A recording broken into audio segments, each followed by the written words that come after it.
भाग्यवान भव का वरदान है ना।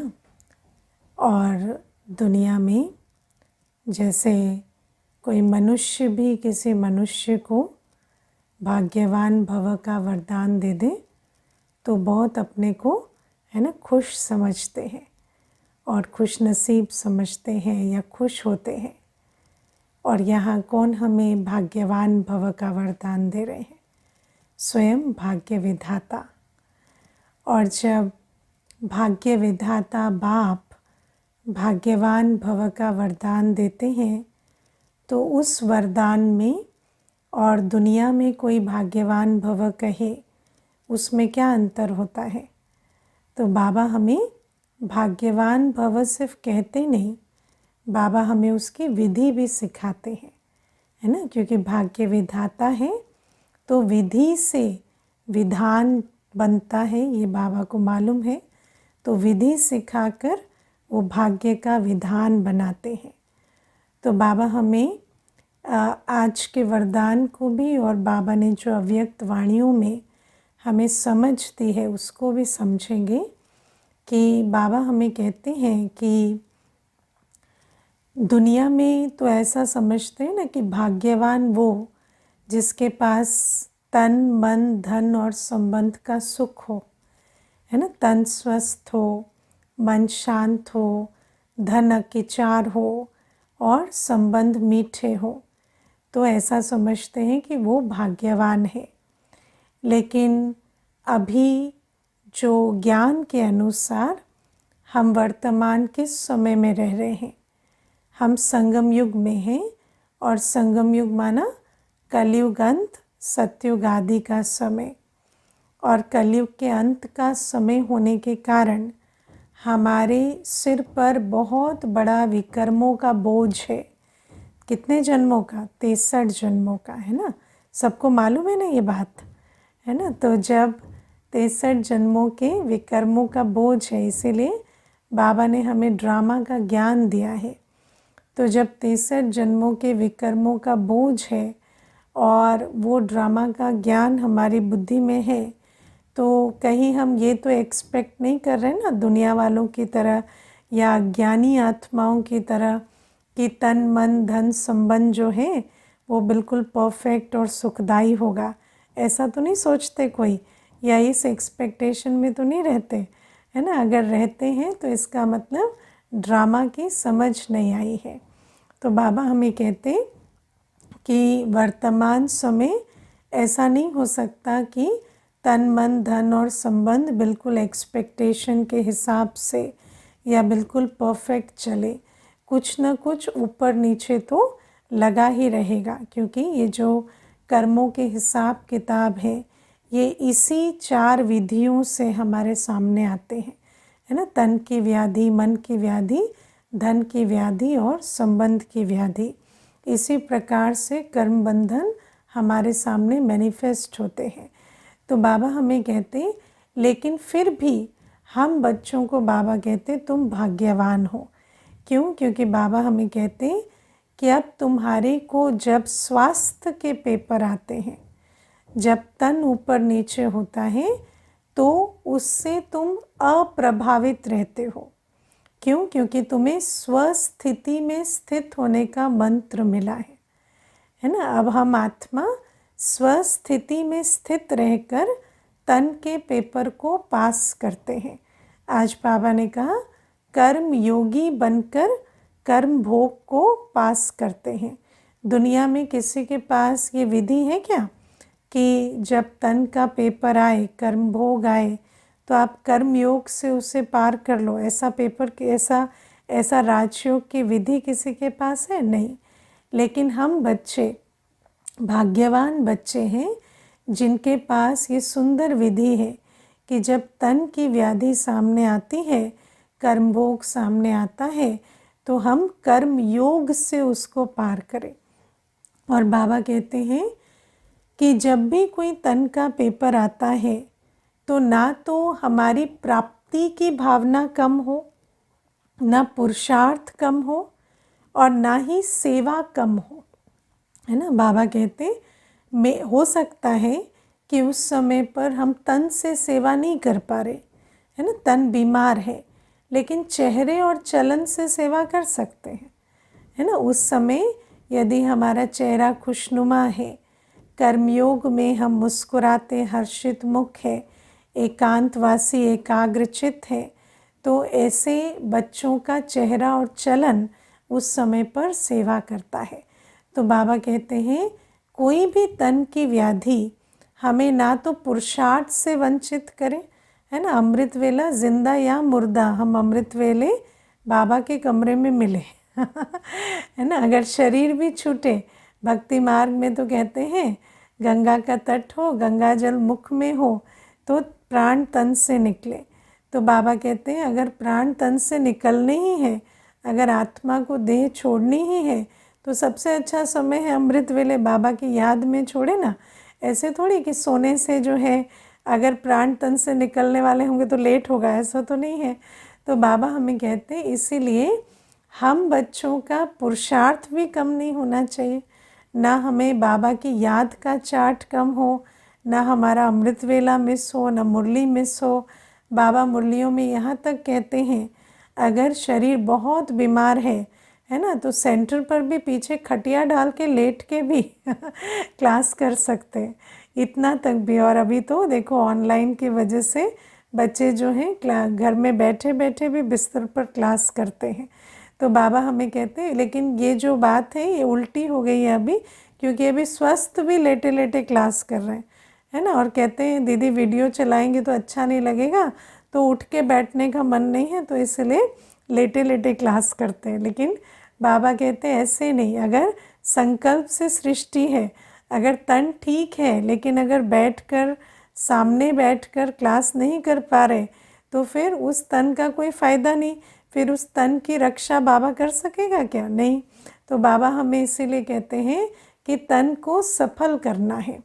तो बाबा कहते हैं कि पहला कर्म भोग की जो विधि है कि तन का पेपर आया तो कर्मयोग से उसे पार करें। अब आप देखो दादियों के, मम्मा बाबा के इतने सारे हम अनुभव सुनते हैं कि जब भी तन का पेपर आता और मानो हॉस्पिटल जाना होता दादी को, मम्मा को, बाबा को, तो वहाँ पर क्या होता, डॉक्टर्स की लॉटरी लगती और डॉक्टर्स जो हैं उनकी सेवा होती, क्योंकि वो भी आश्चर्यचकित रह जाते कि इतनी तन के कष्ट में या व्याधि में ये आत्मा इतनी शांत चित्त और इतनी हर्षित मुख कैसे है। तो बाबा हमें कहते हैं विधि बदल सकती है, लेकिन सेवा आप ज़रूर कर सकते हैं कर्म भोग के समय भी। और बाबा ने आज हमें बहुत अच्छी एक बात अंडरलाइन कराई कि जब तन का पेपर आता है तो उसका चिंतन या वर्णन ना करें, है ना। और ये खास हर प्रकार के कर्म भोग के लिए अटेंशन देने वाली बात है कि जिस भी चीज़ का हम चिंतन या वर्णन करते हैं वो चीज़ बढ़ती है, उसको हम अपनी शक्ति दे रहे हैं। और आप सोचो योगी आत्माएं तो परमात्म शक्ति भी उस चीज़ को दे रही हैं। तो जितना बीमारी का चिंतन करेंगे बीमारी बढ़ेगी। तो बाबा इसीलिए हमें कहते हैं कि उसका चिंतन, उसका वर्णन, सारे दिन कहेंगे कमर में दर्द है, कमर में दर्द है, तो दर्द बढ़ता है, घटता नहीं है। अब जो है सो है, हमें समझना है कि 63 जन्मों के जो पाप का खाता है उस हिसाब से कुछ न कुछ पेपर आएंगे और उसको हमें कर्मयोग से पार करना है। लेकिन सिर्फ पार नहीं करना, हमारा पुरुषार्थ, प्राप्ति और सेवा का खाता कम नहीं होना चाहिए, ये अटेंशन देना है। फिर बाबा हमें कहते हैं मन की जो बीमारी होती है ना, दुनिया में आप देखो मनसा की बीमारियों से कितने आजकल तंग होते हैं। बच्चे भी कहते हैं हमें स्ट्रेस हो रहा है, ओवर थिंकिंग हो रही है ना। तो बाबा ने हमें विधि क्या बताई है, मन को मन मना भव कर दो, है ना। सारे जो मन के रोग हैं वो क्यों आते हैं, क्योंकि मन में हम पुरानी दुनिया का चिंतन करते हैं। जब हम पुरानी दुनिया का, पुरानी देह का, भविष्य की बातों का, अतीत की बातों का जब चिंतन मन में करते हैं तो वो मन जो है वो बीमार होने लगता है। तो बाबा कहते हैं तुम्हें मन को मनमना भव करके और मन की शांति का अनुभव करना है। बाबा कहते हैं ऐसा नहीं हो सकता आज कि परिस्थितियाँ ऐसी हो कि मन हमेशा शांत रहे।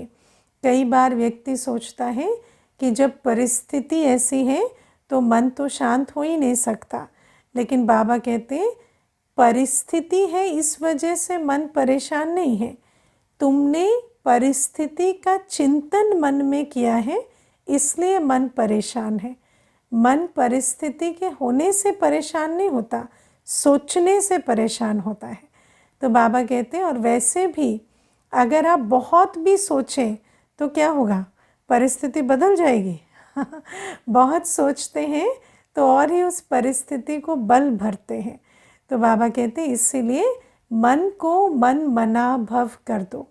मुझे एक बार किसी ने कहा कि अभी 4-5 बातें जीवन में चल रही हैं, इसीलिए नींद नहीं आती, सारे दिन और सारी रात सोचता रहता हूँ, है ना। तो मैंने कहा फिर जब सारी रात सोच लेते हो तो सुबह बात तो ख़त्म हो जाती होगी। तो कहते नहीं बात कैसे ख़त्म हो जाएगी, बात तो वहीं की वहीं है। तो मैंने कहा फिर सोचते क्यों रहते हो, सोते क्यों नहीं, सो जाया करो, सुबह उठ के सोच लिया करो, बात तो वहीं रहेगी ना, कहीं भागी तो नहीं जा रही है। ऐसा तो नहीं आप सो जाएंगे तो बात भाग जाएगी, बात तो वहीं रहेगी। तो आप कितना भी चिंतन करो या ना करो, बात तो जो है सो है। तो बाबा हमें कहते हैं इसीलिए आत्मा को आत्म अभिमानी बन बाबा की याद में मनमना भव होकर मन को शांत करना है जितना नेसेसरी है। देखो जब भी कोई बात आती है तो ज़रूर है कि आप उसका कोई सल्यूशन सोचेंगे, या मान लो आप उस बात को समझते नहीं हैं। जैसे मान लो कोई लीगल बात आ गई है ना, कोई ऐसी बात आ गई है जिसका आपको आइडिया नहीं है, तो आप उसे समझेंगे, आप उसके बारे में पता करेंगे, किसी को पूछेंगे, वो सब भी आप करेंगे या उसका सल्यूशन भी निकालेंगे। लेकिन वो सब कुछ करते हुए बाबा कहते मन अशांत नहीं होना चाहिए, क्योंकि देखो ये जो ड्रामा है इसमें पार्ट बजाना है, तो बात आएगी, बात का आपको सल्यूशन निकालना है, उसको पार करना है। मानो कोई शरीर का भी पेपर आया तो ज़रूर है कि उसको समझेंगे कि क्या बीमारी है, क्या है, या इसका इलाज कहाँ सबसे अच्छा होता है, कहाँ पर कितना खर्चा होता है, कंपेयर भी करेंगे, सब कुछ करेंगे। लेकिन बाबा कहते हैं वो सब कुछ करते जब हम बाबा की याद में रहेंगे तो मन मना भव के कारण हमारा मन अशांत नहीं होगा। तो ये विधि बाबा ने हमें बताई है मन की व्याधि पर विजय पाने की। फिर बाबा हमें कहते धन, है ना।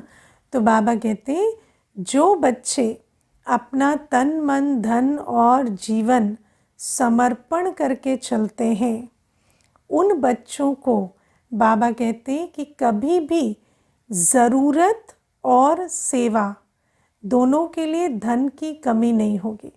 बाबा कहते अंत घड़ी भी उनकी दाल रोटी का इंतज़ाम मैं करूँगा, है ना। और प्रैक्टिकल जो बच्चे सच में बाबा को समर्पण होकर चलते हैं, वो अगर आप समर्पण होकर चलते हैं तो आपका ज़रूर ये अनुभव होगा कि जहाँ पर आवश्यकता होती है, चाहे स्व के व्यवहार के लिए या पुरुषार्थ के लिए या सेवा के लिए, मैं तो कहती हूँ व्यवहार के लिए भी, ऐसा नहीं है कि सिर्फ सेवा के लिए या पुरुषार्थ के लिए, आत्मा इस ड्रामा में पार्ट बजाए, अपने व्यवहार में रहे, उसके लिए भी बाबा आत्मा का इंतज़ाम ज़रूर करता है। प्रैक्टिकल कह रही हूँ ना, सच बात है ना। हाँ, कौन कौन हाँ कहते हैं कि बाबा जो है वो बच्चों को दाल रोटी उनका सारा इंतज़ाम बाबा करता है। तो बाबा कहते हैं इसीलिए ये जो धन भी है, ऐसा नहीं कि जैसे दुनिया में लोग सोचते हैं ना, मेरे बैंक में इतना पैसा है, मुझे कल काम आएगा, मेरी ये प्रॉपर्टी है, वो प्रॉपर्टी है, तो ऐसा ना भी हो, है ना, कोई बड़ी बात नहीं। लेकिन जब बच्चों को आवश्यकता होगी, जिस प्रकार की आवश्यकता होगी, चाहे स्वपुरुषार्थ के लिए, सेवा के लिए, व्यवहार के लिए, बाबा उसकी जितनी भी प्राप्ति है वो ज़रूर कराएगा। और मैं आपको प्रैक्टिकल एक बात बताती हूँ। एक माता मुझे कुछ दिन पहले बताती थी, कहती कि मैं दीदी हमेशा पहला जो मेरा चाहे समय की बात हो, तन की बात हो, धन की हो, मैं हमेशा पहले बाबा के लिए निकालती हूँ, पहला हिस्सा बाबा के लिए, क्योंकि बाबा मुखिया है, मुख्य है। तो पीछे कुछ बात आई जीवन में जहाँ धन की आवश्यकता थी, बच्ची का एडमिशन नहीं हो रहा था, तो वहाँ पर डोनेशन मांग रहे थे और उतनी ताकत नहीं थी देने की, लेकिन और कहीं उसने क्वालिफाई भी नहीं किया था। तो फिर आया कि ये किस प्रकार से होगा, तो मैंने बाबा पे छोड़ दिया, क्योंकि जब हम समर्पित बुद्धि होते हैं तो हर प्रकार से समर्पित बुद्धि होते हैं। तो कहा कि मेरे को ऐसे भी नहीं चला चिंतन कि ऐसा होना ही चाहिए। मैंने कहा चलो बाबा, आपकी बच्ची है, हम आपके हैं, परिवार आपका है, बच्चा आपका है, अगर होगा तो होगा, नहीं होगा तो नहीं होगा, और नहीं भी होगा तो जो होगा वो आप देख लेना है ना। तो इस प्रकार से माता ने जो है बाबा को सौंप दिया, और वो कहती मैं बिल्कुल निष्फिक्र हो गई। उसके बाद कहती एक भाई हमारे संपर्क में आया और हमारा उससे कोई लेना देना नहीं, कोई जान पहचान नहीं, कुछ भी नहीं, लेकिन आगे से जैसे वो चल के आया और धीरे धीरे पता लगा कि उसका उसी कॉलेज में कनेक्शन है जहाँ इसका एडमिशन रुका पड़ा था, और उसने बिना डोनेशन के वो एडमिशन कराया, है ना। तो उसने वो जो प्रॉपर वाली सीट में उसका एडमिशन कराया।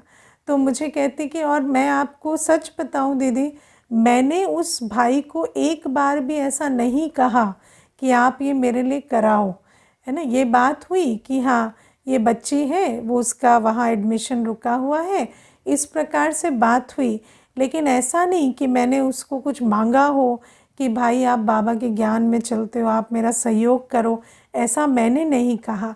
जो भी उसको कराया वो बाबा ने कराया। और जब उसने किया भी तो मैंने उसको पूछा कि आपने ये क्यों कराया, तो कहते बस पता नहीं, कभी कभी आपके दिल में कुछ बात आ जाती है, तो मुझे ऐसे आया कि शायद ये करा देना चाहिए जब करा सकते हैं।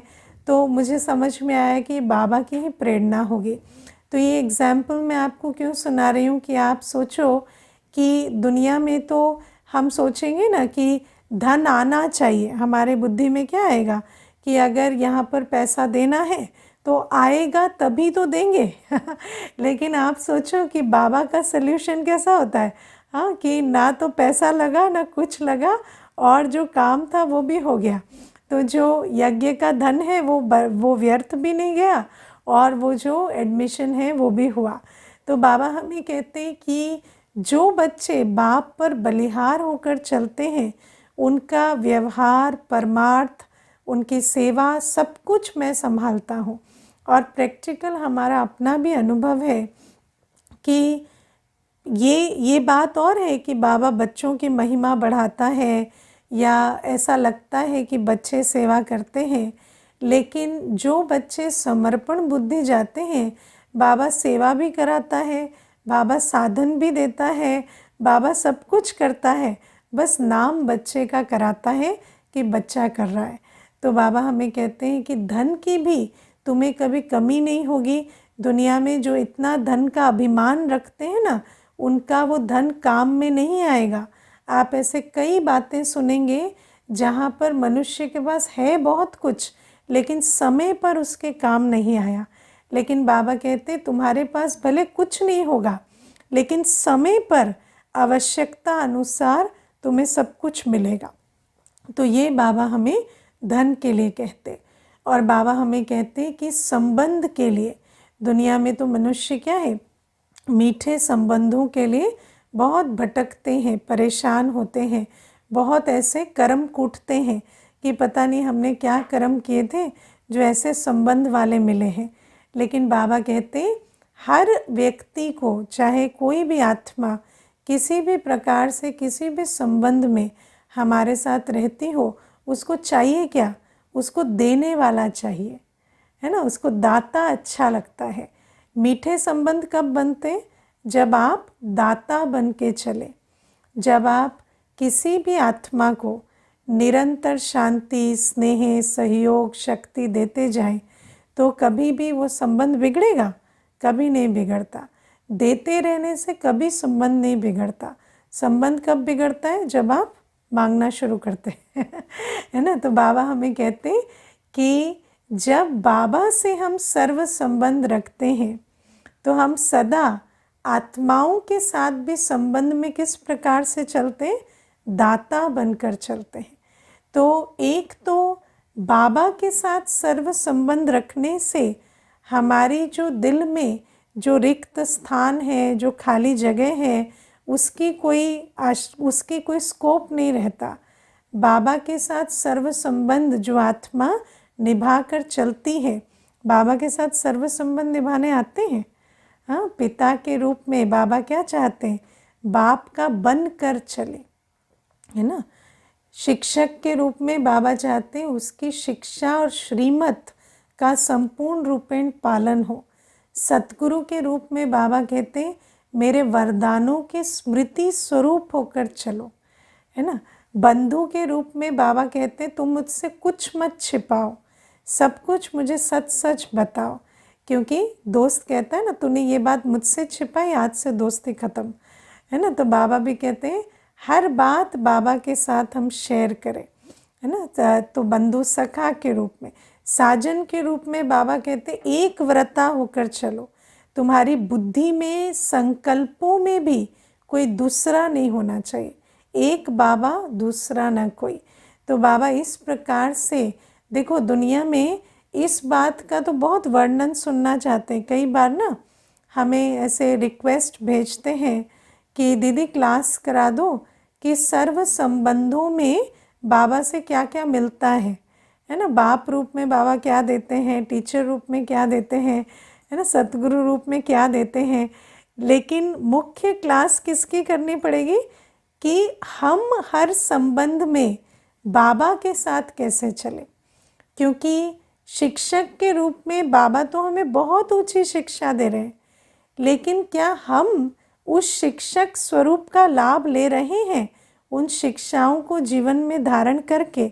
जैसे छोटा सा उदाहरण है, अभी कल की या परसों की मुरली में बाबा ने कितनी अच्छी हमें शिक्षा दी कि जब कोई तुम्हें उत्तेजित करना चाहता है तो वो तुम्हें गाली देता है या वो अपमान करता है तो तुम निरहंकारी होकर बिल्कुल चुप रहो।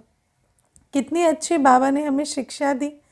अब आप बताओ, ये जो 2-3 दिन हुए, मानो परसों मुरली चली, तो आज तक का अपना चार्ट देखो कि जब भी किसी ने उत्तेजित करने के लिए कोई उल्टी बात की या इंसल्ट किया या कोई और चीज़ की, तो क्या हमने उत्तेजना से जवाब दिया या निरहंकारी होके चुप रहे, है ना। तो और अगर आप देखेंगे तो अगर आप चुप रहे हैं तो आपको ऐसा अनुभव होगा कि उस परिस्थिति में आपको बेनिफिट हुआ और बाबा की भी आपको बहुत दुआएं मिली। लेकिन अगर आपने बहुत रिएक्ट किया है तो दोनों तरफ से आपकी जो दिल भी खाएगी और वहाँ भी नुकसान होगा। तो बाबा हमें इस प्रकार से कितनी सारी शिक्षाएं देते हैं ना। बाबा ये नहीं कहते कि रेस्पॉन्ड मत करो, कोई भी बात है रेस्पॉन्ड करो, लेकिन इंसल्टेड फील करके रिएक्ट करना, किसी भी प्रकार से उत्तेजित होकर उनकी वो जो चाहते हैं उस प्रकार से रिएक्शन दे देना, ऐसा नहीं, है ना। देखो मुझे एक भाई कहता था अभी थोड़े दिन पहले कि किसी ने बहुत गालियाँ दी, है ना, तो उसने क्या किया, उसको मार दिया, उसको थप्पड़ मार दिया। अब उसको थप्पड़ मार दिया तो उसने वीडियो बना ली, ठीक है, और वीडियो बनाकर वो रिपोर्ट लिखा रहा है। तो जब ये बात हुई तो अब ये भाई कहता है कि क्या हो जाएगा, थप्पड़ तो मार दूंगा ना, भले ही 2 महीने की जेल हो जाए मुझे कोई बात नहीं, लेकिन मैंने उसको थप्पड़ मार दिया। तो अब आप विचार करो कि मनुष्य आपको जब कोई भी उत्तेजित कर रहा है तो चाहता क्या है, वो तो यही चाहता है कि आप भी कुछ कहें या आप भी कुछ इस प्रकार से बर्ताव करें या मर्यादाहीन कर्म करें जिस कारण से फिर वो बात उल्टी आप पर ही पड़ जाए। लेकिन बाबा हमें कहते हैं कि हमें कभी भी ना ना अनलॉफुल होना है और ना ही हमें कर्म की गति के हिसाब से कोई ऐसा कर्म करना है जो हमारे पर ही भारी हो जाए। तो बाबा हमें इस प्रकार से शिक्षा देते हैं और अगर हम शिक्षाओं पर चलते हैं तो हमें उसका लाभ भी होता है। तो बाबा हमें कहते कि मैं तो शिक्षा दे रहा हूँ और ड्रामा अनुसार उन शिक्षा की तुम्हें ज़रूरत भी है और उसी शिक्षा में तुम्हारा कल्याण भी समाया है, लेकिन क्या तुम उस शिक्षा को धारण करते हो? तो बाबा हमें कहते हैं कि जब हम बाबा के साथ सर्व संबंधों से संबंध में आते हैं तो आत्मा जैसे अपने कर्मों की गति का सुख भी अनुभव करती है, श्रीमत के बल का भी अनुभव करती है, दिल भी आत्मा की जो है भरपूर रहती योग बल से, और आत्मा के अंदर स्नेह शांति शक्ति की भी लहरें जैसे आत्मा अनुभव करती है, क्योंकि वो सागर के साथ आत्मा का डायरेक्ट संबंध है। तो बाबा हमें कहते हैं कि जब इस प्रकार से आत्मा रहती है तो उसको वैसे भी आत्माओं के संबंध संपर्क का भी सुख मिलता है, क्योंकि ऐसी आत्मा भरपूर रहकर दाता के रूप में चलती है तो आसपास के संबंध भी मीठे होते हैं। मानो कोई कड़वा खट्टा होता भी है तो धीरे धीरे मीठा हो जाता है। मुझे याद है एक माता बहुत अच्छा अनुभव सुनाती थी, कहती थी मेरी ननद है तो वो भी ज्ञान में है, मैं भी ज्ञान में हूँ, लेकिन कहती हमारी कुछ खास बनती नहीं है। अब आप दीदी मुझे ऐसे मत कहना कि ज्ञान में रहकर भी क्यों नहीं बनती, मैं आपको फैक्ट बताती हूँ, कभी बनी नहीं। हो सकता है कुछ हमारा कर्मों का हिसाब किताब ऐसा होगा, तो जो भी है। फिर वो कहती कि ऐसा हुआ कि मैं और मेरी ननद जो है वो साल भर से बात नहीं किए, वो रहती भी दूर है तो बातचीत हुई नहीं। फिर उसके बाद ऐसा लगने लगा कि अब तो बातचीत कभी नहीं हो सकती, क्योंकि फ़ोन पहले कौन करे अब वो फ़ोन करे तो उसको हिचक हो, मैं फ़ोन करूँ तो मुझे हिचक हो।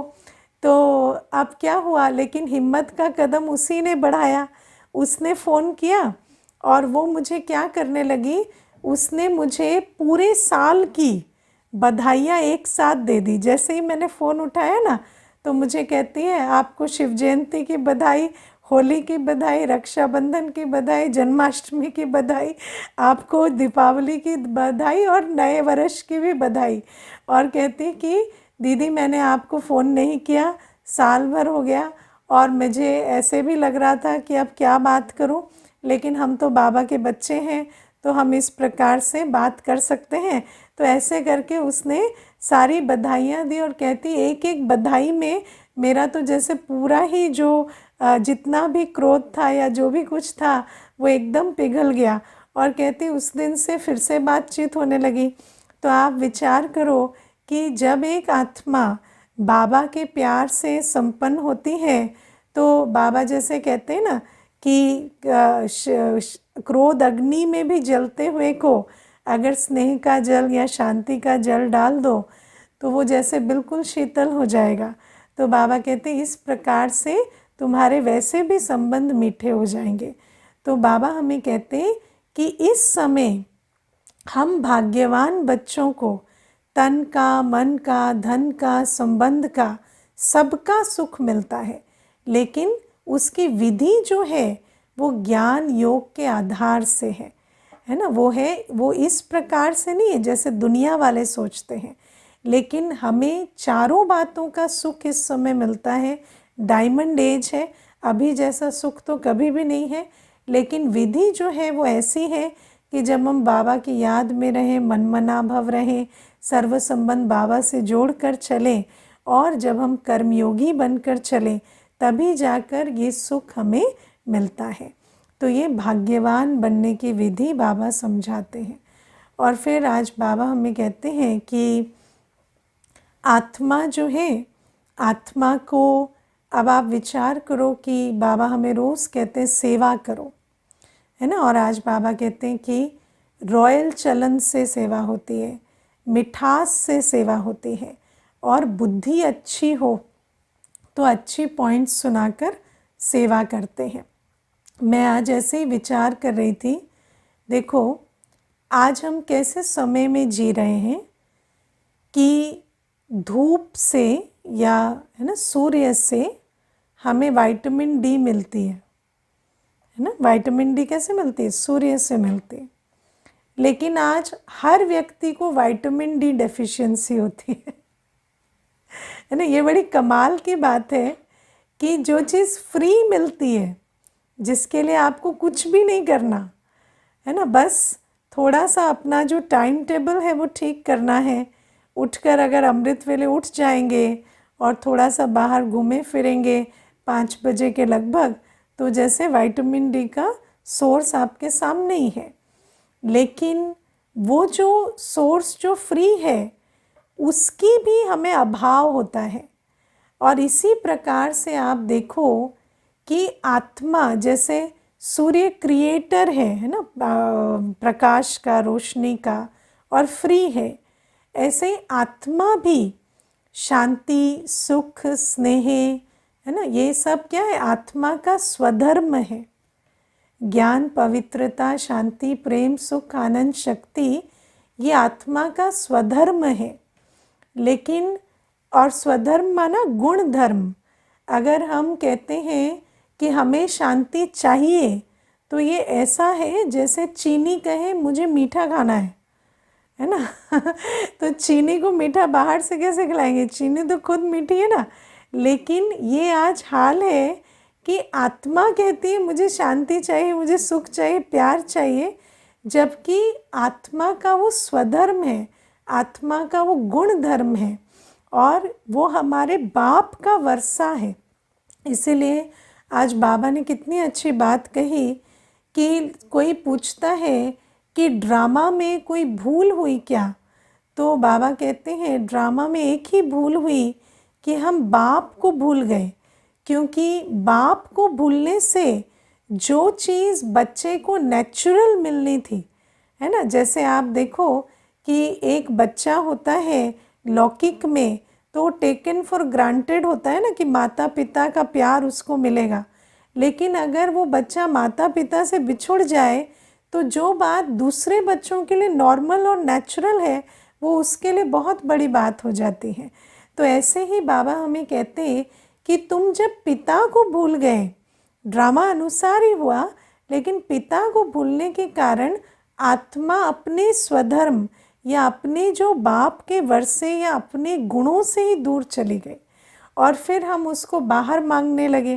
तो और आप सोचो इसी का फिर दूसरा जो रिएक्शन हुआ या रिजल्ट हुआ वो क्या हुआ कि शरीर भी, अब आप देखो आज व्यक्ति जो है कहता है कि दवाई खाकर हम डोपामाइन या है ना कोई भी जो अच्छे हार्मोन्स है वो रिलीज़ करें, हैप्पी हार्मोन्स रिलीज़ करें दवाई से। आजकल ये जो मेंटल हेल्थ के लिए ड्रग्स जो देते हैं उसमें क्या होता है, जो ब्रेन रिलीज़ करे गुड हार्मोन्स, हैप्पी हार्मोन्स, उसके लिए ड्रग्स लेनी पड़ती है। लेकिन बाबा हमें कहते हैं कि वास्तव में आत्मा जब अपने बाप की याद में रहे और स्वधर्म में रहे तो आत्मा नेचुरली सुख शांति स्वरूप है। और जो आत्मा अपने सुखी और शांत स्वरूप में रहती है उस आत्मा का ब्रेन नेचुरली डोपामाइन प्रोड्यूस करेगा, उसको बाहर से लेने की ज़रूरत नहीं है।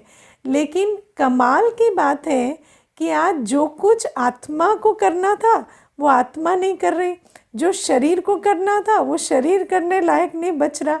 शरीर को जो हार्मोन्स हैं और जो हैप्पीनेस या पीस के लिए जो हार्मोन्स है वो शरीर नहीं जनरेट कर रहा और सब कुछ हम बाहर से मांग रहे हैं। तो ये सारा कल्चर क्यों बदला? क्योंकि बाबा कहते हैं एक भूल हो गई कि आत्मा अपने बाप को भूल गई। और बाबा कहते हैं अभी हम बच्चों को ये सेवा बहुत लगन से करनी है। सबसे पहले तो हम बच्चों को बाप की याद से, बाप की श्रीमत से अपना वर्षा प्राप्त करना है, जो हमारा बर्थ राइट है कि हम ever happy, ever peaceful, ever healthy रहें, वो हम करें। और फिर अन्यों की भी सेवा कर हर आत्मा को जागृत करें कि जो भी कुछ तुम बाहर से मांग रहे हो वो तो तुम्हारा अपना जन्म सिद्ध अधिकार है। ओके, ओम शांति।